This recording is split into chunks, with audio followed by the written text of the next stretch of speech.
Cruz and Salifu Monserrat first met more than 40 years ago when Cruz was a Peace Corps volunteer and Monserrat was a boy who'd just stolen bread from a bakery. I learned that he wasn't in school, so I put him in school, and he came after school to do some work, to help around the house. One thing led to another. He ended up moving in with me. His mother had passed away. I was also sick.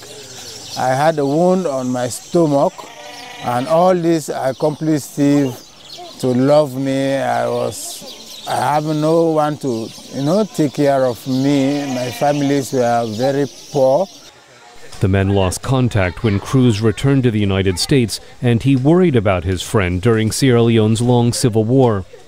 I would try and watch the news, and the only news out of Sierra Leone then was bad news. And I was worried. We heard about all the amputations and all the killing, that I wasn't sure that he was able to survive that or avoid that.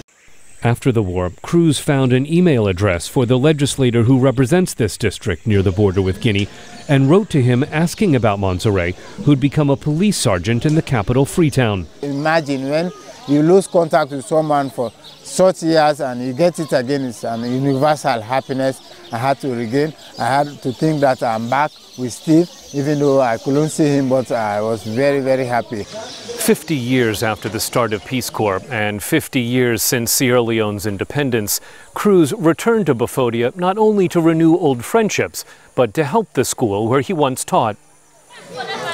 Cruz and Monserrat are helping children at Bafodia's Wesleyan Primary School, where the headmaster lives in the house they shared in the late 1960s. We brought supplies for the school kids, Salifu and I, and I'd like to see that anybody that wants to school would have a chance to go to school. So the plan is to try and offer some scholarships for children to start school. We have come back to help the people of Bafodia by providing the school with books, and the state is also determined to have few scholarships for some of the pupils, and in fact we are thinking about more assistance into this township. It's a small-scale, entirely personal contribution by Cruz, his friends, and his family, inspired by a life-changing Peace Corps experience.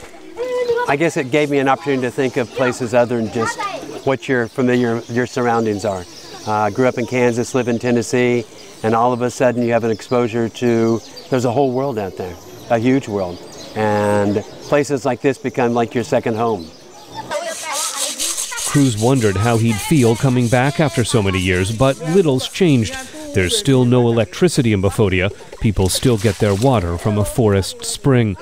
With Peace Corps volunteers now back in Sierra Leone 15 years after pulling out during the Civil War, Cruz and Monserrat hope another young American will be sent to this village, where their friendship is helping children start school.